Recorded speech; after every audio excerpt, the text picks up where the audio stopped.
O tema geral do vídeo é teologia, mas o tema específico de hoje é liturgia e música, que é a playlist dentro de teologia que me propus a montar aqui no canal, baseado nestes livros aqui, este livro específico sobre liturgia e música, que foi um curso de teologia que eu fiz há alguns anos, e aí tem alguns módulos, e liturgia e música é um deles, beleza?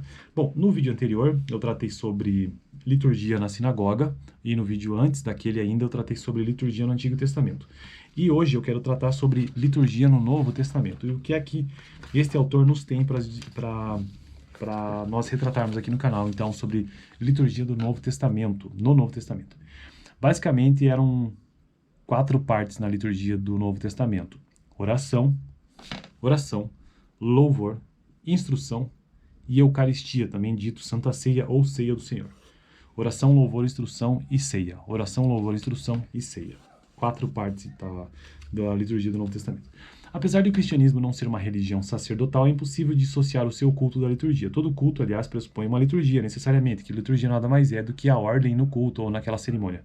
O próprio Cristo ia à sinagoga e participava ativamente dos serviços ali realizados. Mais tarde, o mesmo faria Paulo.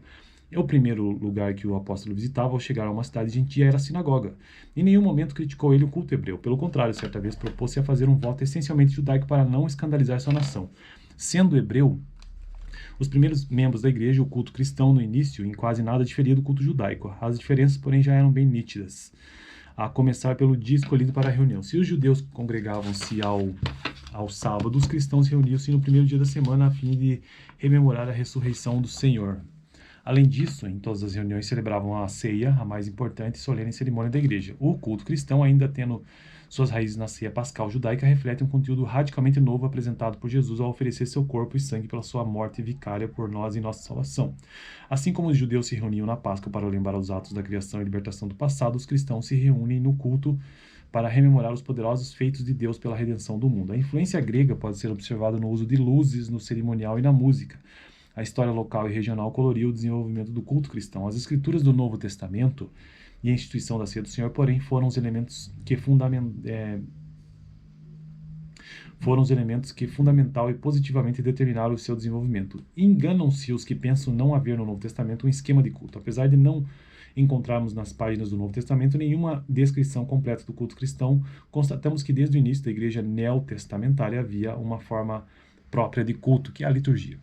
Atentemos a esta recomendação de Paulo aos Coríntios, que, embora fervorosos, não sabiam como dirigir suas reuniões. Que fareis, pois, irmãos, já fazendo uma citação de 1 Coríntios, quando vos ajuntais, cada um de vós tem salmo, tem doutrina, tem revelação, tem língua, tem interpretação. Faça-se tudo para edificação.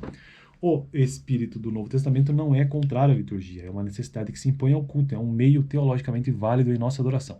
Todavia, a liturgia não pode ser um fim em si mesmo, é um acessório, não a essência da adoração. Por isso, temos de precaver-nos contra o formalismo. Então, o formalismo, às vezes, uma liturgia se torna formal demais, né? Beleza? Então, esse foi o vídeo de hoje sobre a liturgia no Novo Testamento, ali na igreja primitiva, que basicamente era oração, louvor, instrução e ceia.